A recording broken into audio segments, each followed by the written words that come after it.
Hi and welcome to JST Travel. Today it's summer, of course, and it's almost August, so I thought, well, we can talk about something amazing like summer Matsuri. In particular, I want to share with you three of the most fun Matsuri I ever went, and they are all in Aomori-ken, so they are in the northeastern Japan. And they take place between the beginning of July and the beginning of August. I am talking about the Tanabata Matsuri, Hachinohe Sansha Matsuri and the Nebuta Matsuri.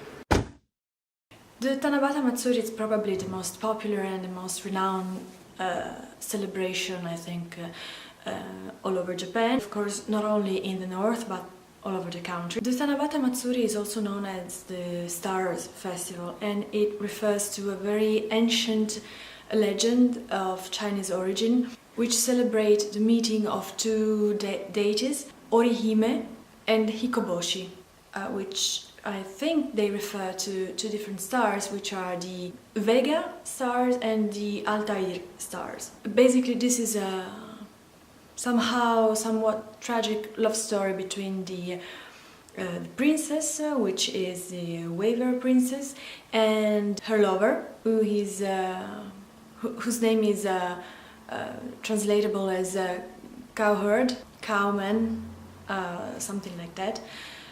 So the princess falls in love with this young boy. They fall in love with each other, but the father of the princess, which is the king of the universe, does not approve of this love, of course, otherwise it wouldn't be tragic.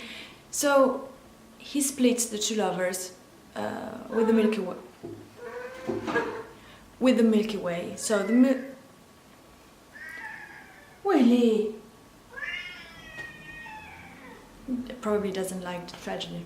So the Milky Way is like the river that is destined to separate these two lovers, but in the end, the love and the desperation of the princess convinced the father to allow the two lovers to meet once a year and to reunite for one night.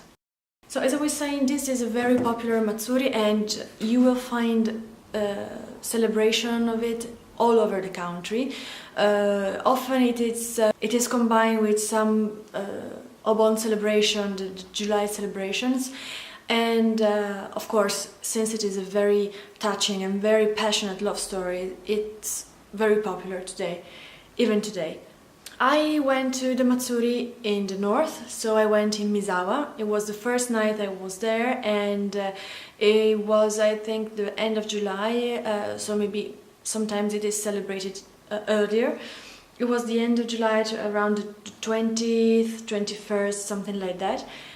And the whole city was celebrating the Matsuri, so you had enormous lanterns all over the streets, and lots of eating and lots of street food all over the place.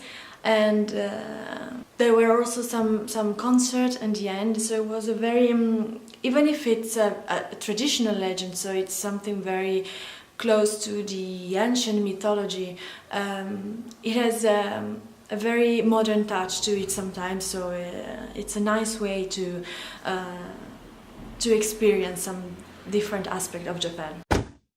The second Matsuri I went there, it's a very local Matsuri, actually. It's the Hachinohe Sansha Matsuri, and it is again more specific of the area, so it's not something that you will find around, because it's the Matsuri of 3 shrines of the area. So in particular is a Matsuri that combine 3 specific shrines that are Ogami, Shinra and Shinmei. The celebration is very popular there, and it's a very important Matsuri, so it's something that requires a huge preparation every year, and it's something that involves the whole city. The Matsuri involve a parade of something like 27 floats and 3 mikoshi, which are the mikoshi of the three different shrines. It's a very long parade all over the city with these huge, immense floats that transform in front of you.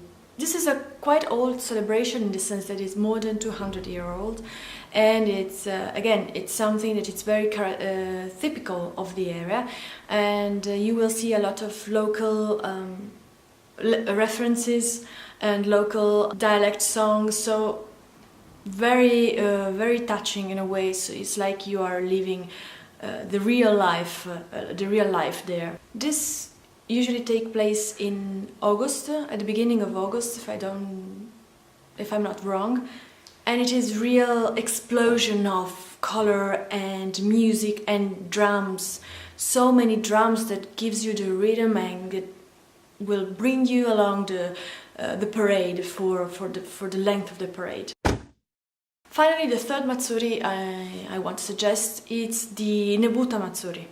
This one is again much more popular, and it's not so local, as it is a very important Matsuri for all Aomori-ken, and you will find several examples all over the cities there. You will have in Hirosaki the Nebuta Matsuri, and for example in Goshogawara, which is an interesting city in the west of the area, there is the Nebuta Matsuri, which is a slight variation on the previous. The one I attended was the Aomori Nebuta Matsuri, and it was again at the beginning of August, so around the same time of the Hachinohe Sansha Matsuri. And we moved from Misawa to Aomori by train, and it was amazing because it was such a huge event of the area that all the trains from the early afternoon to the late night were packed with people to visit the city and to participate in the Matsuri. The legend connected to the Matsuri, to the Nebuta Matsuri, it's not that clear, but sometimes it is considered that it's a reference to a very old battle between the Emishi, which were the local population of Japan, like at the beginning of history, something like that, and the Japanese government, the Japanese imperial power. So it was a kind of battle of resistance of the local people against the Japanese conqueror, and in a way the Matsuri seems to celebrate the power and the courage of the local hero, which is Aterui, which in fact was the leader of the Emishi people. So again, like in many Matsuri, you have here a huge parade that will cross the whole city, and you will have different floats, and again tons of drums that will lead and will give you the rhythm and the pace for the whole evening.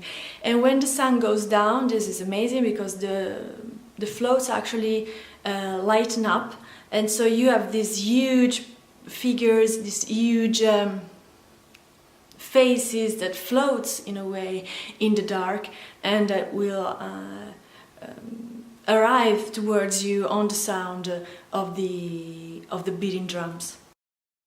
So of course these are only 3 of the possible Matsuri that you can attend in the area, and of course for example the Nebuta Matsuri will have different variation in other area of the prefecture, like the Tanabata Matsuri. So you can choose where you go, when to go there, and you can adjust your schedule in order to attend some of these amazing events. I hope this brief video today will in a way help you to plan a different trip to Japan, or to, I don't know, make you more curious about some northern tradition which sometimes are I don't know why, but they are forgotten, and they're so interesting.